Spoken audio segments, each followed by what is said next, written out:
T20 news కి స్వాగతం.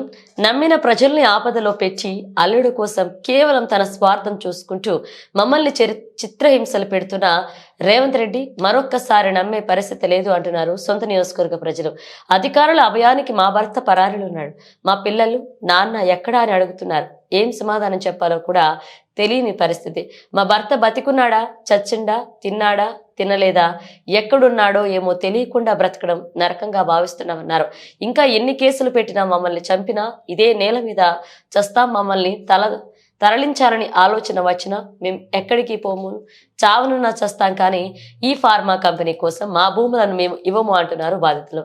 దొక్కి మరి ఇక్కడ వేస్తామంటే మాత్రం ఒప్పుకోము. ఎక్కడైనా వేరే చోట చూసుకోండి. ఫారెస్ట్లు లేవా మీకు?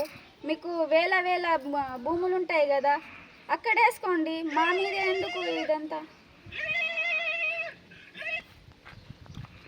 ఓకే, ఇక్కడ తాండాలో విద్యావంతురాలైన పేరు మంజుల చాలా చక్కగా చెప్పింది. తన ఆవేదనని కన్నీళ్ళ పర్యంతమై వాళ్ళ నాన్నని ఎక్కడో పరారీలో ఉండంట, 4 రోజుల నుంచి ఫోన్ లేదు, ఏది లేదు, ఆచూకీ లేదు అని చెప్పి కన్నీళ్ళ పర్యంతమై ఇంటికి వచ్చి మాట్లాడి మా నాన్న ఇంట్లో నేను చైన్లో ఎక్కడున్నా నేను రాగానే ఇంటికి వచ్చి మా నాన్న ఇప్పటికి 5 days అయింది, హైదరాబాద్ నుంచి వచ్చాను, ఎక్కడున్నాడో తెలియదు. ఈ వీడియో చూస్తే దయచేసి ఇంటికి వచ్చి నాన్న ప్లీజ్, ఇంకెన్ని రోజులు మేము బాధపడాలి, మీరు ఎక్కడున్నారనేసి మాకేం తెలియట్లేదు. మేము ఎడ్సి చెప్పినా కూడా ఎవరు మీడియా గిట మంచి మేము చెప్పిన బాధలు ఎవరు తీస్తలేరు. మా బాధలు ఎవరు చూస్తలేరు. మేము మస్తు బాధలతో చెప్తున్నాము.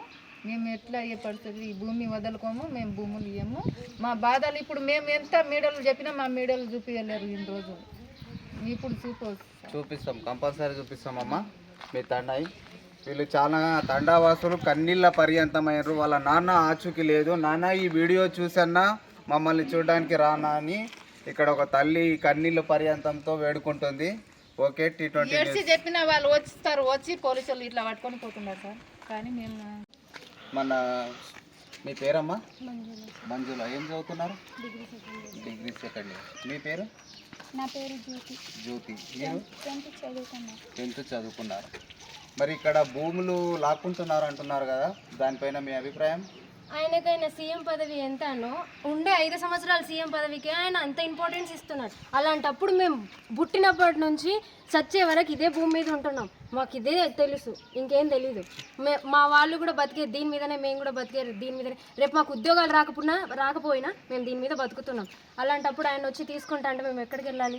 ఆయన సీఎం పదవికి అంత విలువిచ్చినప్పుడు మేము మా భూముల కోసం మేము పోరాడే మాకు హక్కు లేదా? ఓట్లేసినా మాకు రైట్ లేవా? సో మీరు అప్పుడు ఎలక్షన్స్ అప్పుడు ఎక్కడ చేశారమ్మా? ఎక్కడ వేసారు ఓట్లు?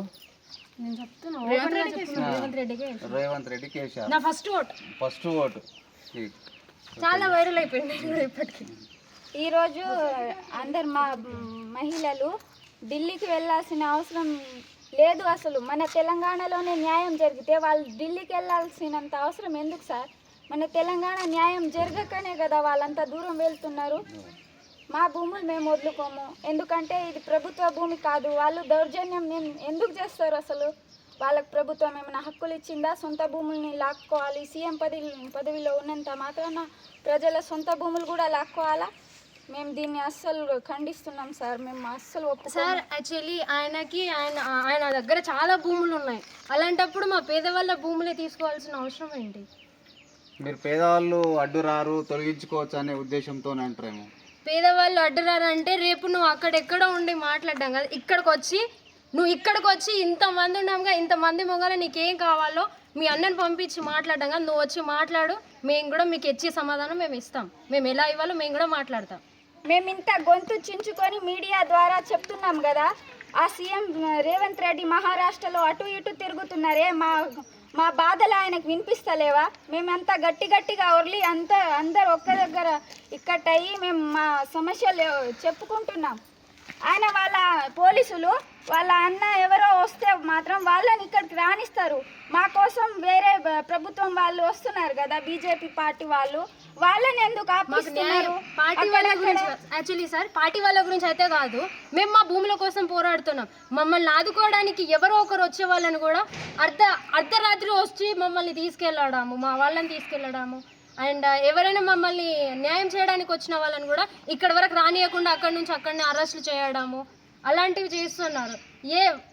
ఆయనకు ఓటు వేసినందుకు ఆయన ఎట్లనో అన్యాయమే చేసిండు. మరి న్యాయం చేసే వాళ్ళని రానివచ్చు కదా, మా బాధలు వాళ్ళైనా వింటారేమో. అధికారం ఉన్నదన్న అహంకారంతో ఇప్పుడు మా వద్ద రేవంత్ రెడ్డి పోటీ ఆయన దిగినప్పుడు రేవంత్ రెడ్డి జెండాలు అన్ని మా వద్ద ఇప్పుడు అన్ని బెండలు ఉన్నాయి. ఇప్పుడు ఆయన మంది మేమే కొని తెచ్చుకున్నాం. ఆయనని ఏరి కోరి మరి మా సీఎం అని ఆయనని ఎన్నుకున్నది మేమే. మాకు ఇట్లా గతి పట్టిస్తున్నాడు. ఇప్పుడు రోడ్ మీద ఉన్నా మేము. మా ఆయన ఏడున్నాడో కూడా తెలియదు నాకు 2 పిల్లలు సార్. వాళ్ళకి జ్వరాలు వస్తుంది. పెద్దవాళ్ళ జ్వరాల టాబ్లెట్స్ తెచ్చుకొని సగం వేస్తున్నాం. వాళ్ళకి ఏదైనా జరిగితే ప్రభుత్వం వాళ్ళు ఆదుకుంటారా? అసలుకి మేము ఎవరికి చెప్పుకోవాలి మా బాధ? వినే వాళ్ళు వస్తున్నారు కానీ వాళ్ళని అక్కడికక్కడే అరెస్ట్ చేస్తున్నారు. దేనికోసం ఇదంతా? ఇప్పుడు ఆడోళ్ళు ఉన్నారు సార్. ఇప్పుడు